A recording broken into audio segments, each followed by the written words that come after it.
Hello, my name is Aaron James, and I'm reviewing Joel Beckerman's book, The Sonic Boom: How Sound Transforms the Way We Think, Feel, and Buy. The main idea of the book is that sound might be the most important aspect of branding and marketing.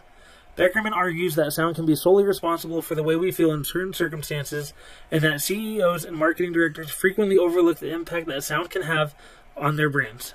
Throughout this work, Beckerman uses personal examples as well as many pop culture references to back his claim, and does not refrain from discussing the major clients he has worked with. In a way, he seems to use his work portfolio as a means to support his thesis and provide credibility for himself. While his book discusses many aspects of sound branding, such as using sonic landscapes to help create boom moments, it does little to persuade readers that the science of good sound matters as much as Beckerman claims. The first big issue that Beckerman only touches on is the idea of setting a stage. While he discusses the sizzling fajita served at Chili's in great length, he literally has to paint a picture of what the restaurant looks like within the first paragraph. Connecting the sizzling sound of fajitas to the described restaurant is easy, after he sets the stage and describes a Mexican restaurant.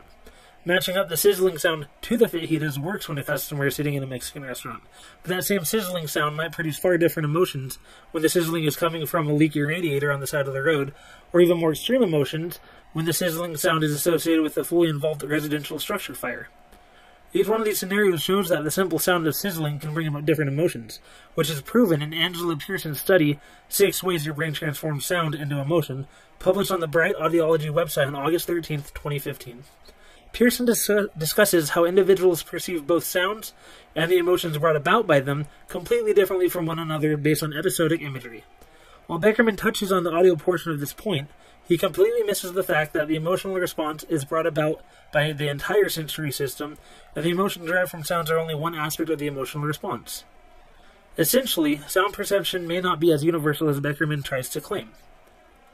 Beckerman pushes his idea of auditory superiority even further by giving examples of 1-second brain science, claiming that we react faster to sound than all other stimuli. This is found on page 25 of his book. While the examples Beckerman gives do show faster rates for sounds, his examples are too specific to actually prove his point. For instance, one of the charts shows the differences between an elite sprinter's fastest reaction to a starting gun versus the simpler reaction of touch.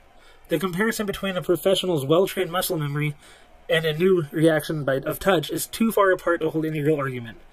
A much better argument might have used less extremes to prove that sound is superior. Considering his argument, the tenths or hundredths of a second advantage that sound has over their senses might not provide the most beneficial for its customers. Using sound in this way can help gain impulse buyers, but the real goal of companies willing to pay so much money for sound science services is to increase repeat or considered purchase customers, which is explained by Tori Trefiletti's article, Impulse vs. Considered Purchase Strategy, published on the Media Post website on June 23, 2010. The time saved by utilizing sound may not be worth the cost, and they may not reach the desired customers anyways. The last problem I found with this book is Beckerman's argument that companies must focus on developing their own sound in order to compete in today's business world. While developing a unique sound might ease the competition, there are many other improvements that might need to be made before spending tons of money on creating a sonic brand. Beckerman's example of spending over 500 hours to develop a 4-note tune for AT&T is appalling. This can all be found on pages 93 through 97 of his book. This investment also means that AT&T might miss out on other marketing and branding ventures. However, even during this example, Beckerman states that he tosses out the rulebook in order to come up with AT&T's jingle. If creating a jingle could be so simple, why pay for someone to make it? It might be more cost-effective to come up with some basic tunes and conduct focus groups to test for positive responses. After all, AT&T would have done the same thing with Beckerman's tune. Even amateur risk assessment shows that developing a jingle can prove to be disastrous just as much as it could be advantageous. Furthermore, investing in avenues that provide more of a motif of their brand's energy would be a better use of this money, according to Hugo Cobos in his article titled Sensory Marketing and Branding: The Power of the Senses, published on morethanbranding.com on April 13, 2012. Creating a motif of the brand's energy would prove to be less risky and more beneficial than only creating a sound. It is certainly true that sound can have a profound impact on how consumers recognize brands and products, but Beckerman delves a little too deep into the idea that sound is the chief aspect of sensory perception. I argue that Beckerman overlooked the importance of other forms of sensory perception, such as sight, in bringing about his argument. While I recognize Beckerman as a pioneer in sonic branding and some of his work is excellent, the ideas presented in the Sonic Boom failed to represent the full spectrum of instruments in the orchestra of modern-day marketing. Thank you.